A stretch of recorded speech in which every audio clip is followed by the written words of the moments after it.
A new year is here, but the same old weather remains. We're going to get active again as we head into the weekend of next week. Storms followed by much cooler temperatures. Let's talk about it in this Wednesday edition of the Texas Weather Roundup.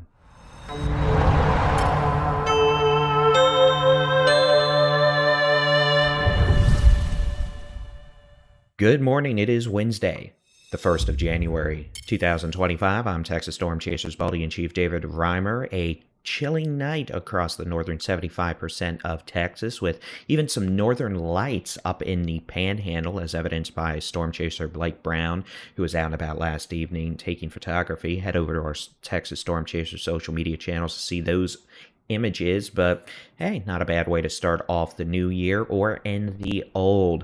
As we go through the weather department over the next couple of days, well, here's what the high-res rapid refresh model shows for today, tonight, into Thursday. Some light showers possible. The Rio Grande Valley, lower Texas Gulf Coast, maybe even up into the coastal bend and the Rio Grande Plains at times through tomorrow morning and afternoon. We may even see some light showers spread across the middle and upper Texas Gulf Coasts tomorrow afternoon as well. Would not be surprised if we have pockets of fog across South Texas, the Rio Grande Valley, and the Rio Grande Plains this morning, and again, maybe tomorrow morning. The rest of the state looking to remain dry over the next couple of days. Here's a wildfire outlook from the Texas A&M Forest Service for today, Thursday, and Friday. Today, we're looking at low to moderate fire danger across the state. Thursday, same story, except we'll add a bit of high fire danger across the western panhandle, West Texas, the Guadalupe, and Davis Mountains. Overall, we are not expecting a more substantial burst of wildfire activity over the next several days. Let's take a look at the long-range American weather model, the global forecast system. Now, as we go into Friday and Saturday, things are going to remain relatively quiet in the precipitation department across the state. We will have the potential for some drizzle, some scattered showers on Saturday. Now, the time frame out here is still uncertain. You could see that the American Weather Model did depict a light area of frozen precipitation possibly Saturday morning in the northeastern panhandle. That's not a guarantee. As we go into Sunday, a dynamic upper-level storm system will move across the plains of the United States and eventually become a significant winter storm across portions of the Midwest and the Mid-Atlantic of the United States going into early next week. For us in Texas, well, the way it looks now, we could see scattered showers and thunderstorms, maybe a line of storms along a eastward moving cold front across the eastern quarter to maybe the eastern third of Texas late Sunday morning through Sunday afternoon.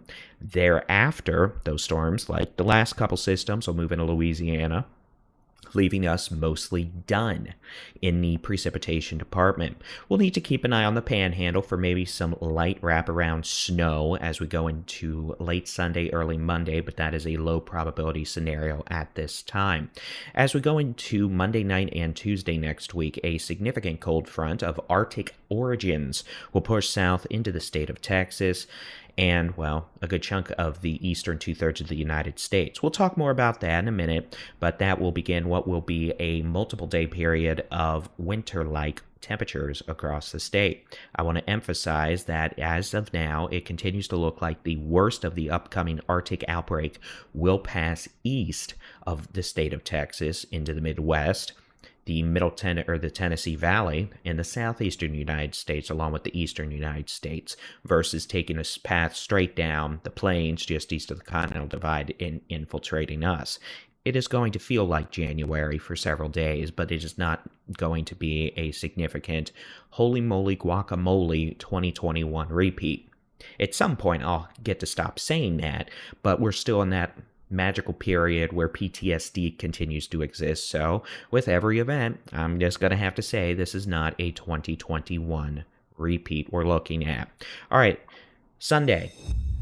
And on the complete opposite side of the spectrum, the potential for severe thunderstorms may exist across eastern portions of Texas, the Golden Triangle, maybe even southeast Texas, Sunday afternoon, into Louisiana, southern Arkansas, and Mississippi.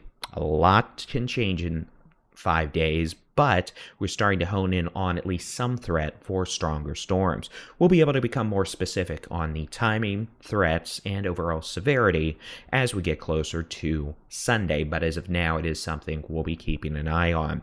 Here's forecast rain totals over the next 5 days, pretty much outside of the rain chances we're expecting on Sunday. Again, we could have some chance of precipitation over the next few days along the Texas Gulf Coast.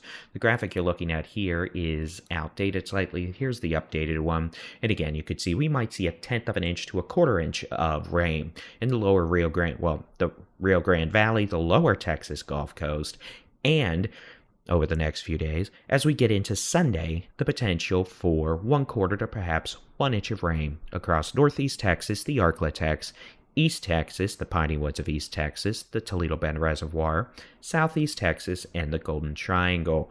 We'll continue to refine this forecast as we go over the next several days as well. Temperatures as we head into the next 5 days. Well, today, cold. Panhandle West Texas highs, low 40s. We're looking at 40s in portions of the northern Permian Basin, northwest Texas, Texoma, and northern portions of DFW. 50s across, just say, the northern half of the state, where we're not going to be in the 40s.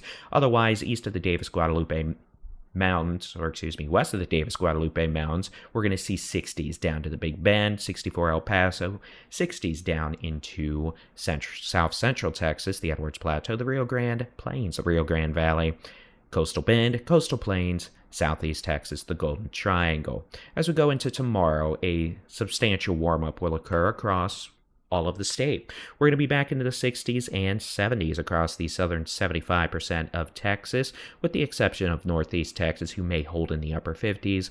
We'll also hold into the 50s in the Panhandle, but still about 10 to 15 degrees warmer than today's high temperatures. Going into Friday, little cool air shifts back down south again. Highs back into the 50s. Eastern Panhandle, northwest Texas, Texoma, northeast Texas, still 60s and 70s. The southern 2/3 of Texas going into Saturday.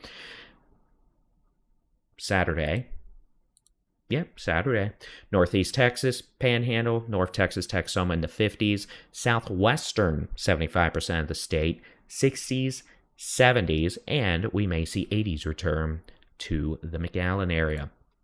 Sunday, going to be flirting with the upper 80s. South Texas, Edwards Plateau, the Rio Grande Plains, up into the Coastal Bend, Rio Grande Valley. 70s, Southeast Texas, the Coastal Bend, the Coastal Plains, the Brazos Valley, Central Texas, the Hill Country, into the Concho Valley, the Big Bend, the Golden Triangle. 60s, Permian Basin, Big Country, North Texas, Northeast Texas, and then you can see much cooler temperatures beginning to arrive from the north, moving into the Panhandle Sunday, and then we'll see that cold front continue moving south into Monday and Tuesday. So next week, definitely looking much cooler as a significant pattern change arrives, bringing below average temperatures to the eastern, 2/3 of the United States, including Texas. But again, the worst of the cold air looks to stay to our east. That being said, you're probably going to want to find your winter coats and all of that. As we take a look at the precipitation chances, we might stay a bit on the wet side. We'll have to wait and see if that does end up meaning some winter precipitation. I know those of you who are a bit weather savvy have probably been looking at the long-range deterministic weather model data from the American weather model, the European weather model, and some runs are drier than a popcorn fart, others drop 2 feet of snow in places where it doesn't even typically snow. So that is where you're going to want to use ensemble data that takes the deterministic specific model run, initializes it with slightly different parameters, runs it a couple dozen times, and that gives you a better idea of what may actually happen in terms of probabilities. So there is some chance we may have some interesting winter weather in Texas next week, but guess what? We are nowhere near the phase where we're going to be able to say that for sure. And even if we were, there is no way we'd be able to say if there be accumulating precipitation winter-wise, where it would be, what type of winter precipitation it would be, etc. That would be so erroneous that your mama would want to come in and start slapping people, let me tell you. So, That's it. That's the first weather roundup of 2025 here on the Texas Weather Center. As always, you can get your local weather forecast, interactive weather radar, and more in the free Texas Storm Chasers mobile app. Just search for Texas Storm Chasers where you download apps for your devices. And of course, you can find us on YouTube. Just search for Texas Weather Center. We'd appreciate it if you join our little family here. Hit that subscribe button if you haven't already. Get notified when we publish new videos, live severe weather coverage, and more, like we may be doing again on Sunday, along with the daily Texas weather roundups. Hey, we appreciate you joining. We'll talk to you again tomorrow morning. Have a great first day of 2025, and God bless.